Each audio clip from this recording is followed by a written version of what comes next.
อ่ะก่อนเนื่นกับกราบทักทายสบายดีพ่อแม่พี่น้องหมดสุขุสุคนเนาะเมื่อนี้บ่าวพรกับไปเฮ็ดเวียกรับจ้างเพิ่นคือเก่าเนาะพี่น้องไปขนกล้วยมาไว้ให้หมูพี่น้องเลยอ่าเฮ็ดเวียกรับจ้างไปเรื่อยๆแบบนี้แหละเนาะพี่น้องเพราะว่าเฮ็ดจังไดหาเงินหาคำแนวนี้แหละเนาะพี่น้องกล้วยก็อยู่ท้ายรถนี่แหละเนาะพี่น้องเนาะก็คือว่าละพี่น้องเลยก็เฮ็ดเวียกเฮ็ดงานไปแต่ละมือแต่ละเว้นพอข้ามมือข้ามเว้นพี่น้องเลยจังใดก็ฝากเป็นกำลังใจให้กับบ่าวพรในเด้อเบิดสุขุสุคนเนาะ ไปบัดนี้บ่าวพรก็สิได้พาไปเบิ่งอันนั่นเนาะพี่น้องเนาะพาไปเบิ่งกล้วยอยู่หลังรถเพราะว่า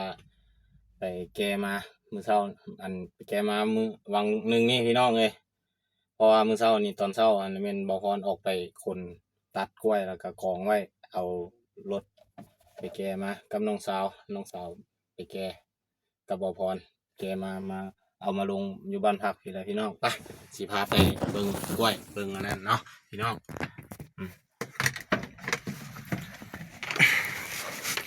แกมาไว้ให้หมูพี่น้องเลยเนาะแบบนี้แหละพี่น้องเลยเนี่ยเนาะ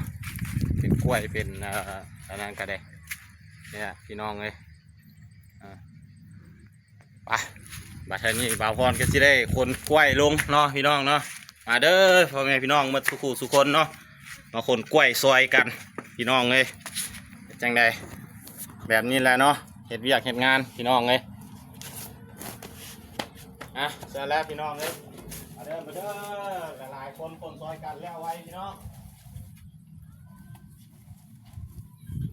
คนกล้วยไว้ให้หมูพี่น้องเลย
เนี่ยเนาะพี่น้องก็จะได้คนลงกองใหญ่ไว้นี่แล้วเนาะกล้วยก็ได้จังใดกะขอกำลังใจจากพ่อแม่ FC เบิร์ดทุกคนเนาะเด้อพี่น้องคนกล้วยซอยกัน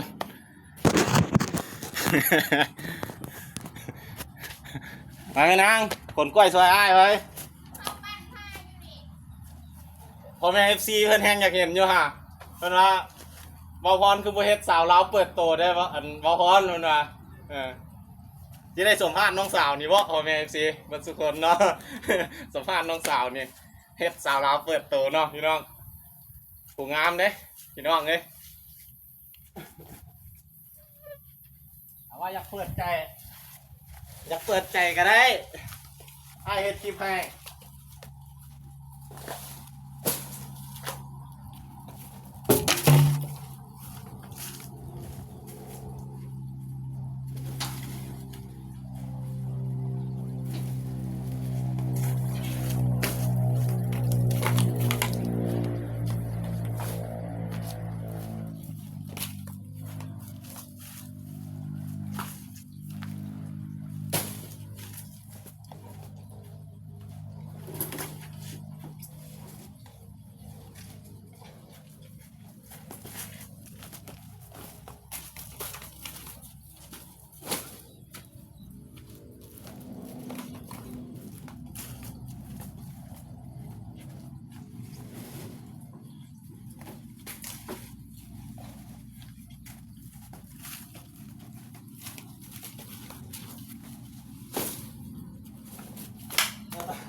มาเต้มาคนกล้วยซอยอ้ายเนี่ยเต้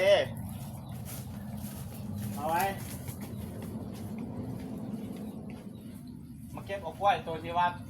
ตัวใดมันขาดมันรุดออกไงไว้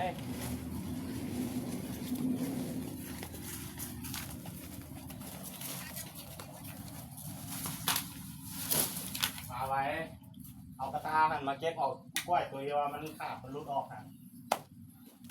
มันเล่าเลยแกงหัวเอาวอผู้เบานะผู้เบากับมีนะเป็น FCI นะ จักมือเดี๋ยวสีสมภาพเพิ่นอยู่นี่พี่น้องไง ไม่เพราะแม่ FC เห็นหน้าเห็นตาเนี่ยตี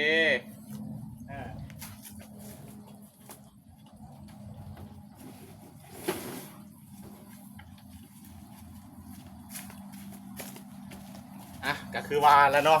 พี่น้องน้องสาวเพิ่นอายกล้องเนาะซื้อจันดีพี่น้องเลยคนละอยู่คนละอ่ะพี่น้อง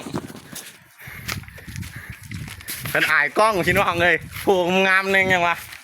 อายกล้องพี่น้องแล้วเนาะเอาอย่ารีบดิเนี่ยพี่น้องเพิ่นว่าเพิ่นอายกล้องพี่น้องเนี่ยเนาะน้องสาวเฮ็ดเวียกอยู่บ้านพักพี่น้องเลยอายุเท่าไหร่ละบอกว่าสิเฮ็ดคลิปแบบสาวลาวเปิดตัวเนี่ย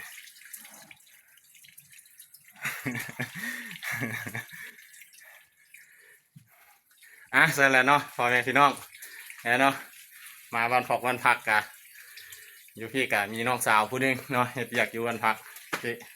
ทางบ่าวพรกะเฮ็ดเวียกเที่ยวมันมาเฮ็ดเวียกเฮ็ดงานอยู่ทางบ้านพักพี่แล้วเนาะ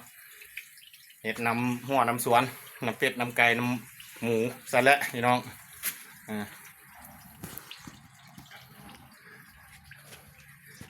ผู้นี้ซื้อจันดีเนาะเป็นน้องสาวพี่น้องเลยยังโสดเด้อพี่น้องเด้อแจกเบอร์ป่ะเพื่อนว่ายังวันอยากเปิดตัวเถื่อนเนาะพี่น้องเนาะกะสีบอลบกวนเพื่อนแล้วเนาะ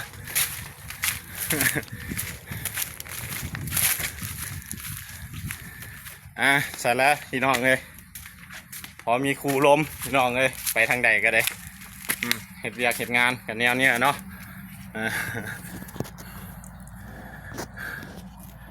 เสร็จแล้วเนาะพ่อแม่พี่น้องมาสุคนเนาะทางบ่าวพรก็สิได้จบคลิปแต่เท่านี้เพราะว่าสิได้ขนกล้วยลงรถเนาะแล้วก็ขนกล้วยลงรถแล้วก็สิได้ปั้นเนาะเอาไดมาปั้นอันแล้วเนาะไดตัวนั้นแล้วเนาะเอามาปั้นอันนะก็แบบนั้นแล้วเนาะพี่น้องเนาะก็สิได้จบคลิปแต่เท่านี้ก่อนเนาะเพราะว่ากล้วยก็ยังเต็มรถอยู่พี่น้องเลยเพราะว่าเฮ็ดเวียกรับจ้างเพิ่นเนาะ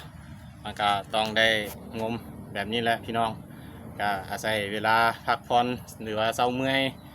ก็มาลงคลิปให้พ่อแม่พี่น้องได้เบิ่งได้เห็นกันเนาะมื้อเช้านี่ก็บ่าวพรก็ไปขนกล้วยออกมากองไว้หนทางแล้วก็ไปแก้เอากับน้องสาว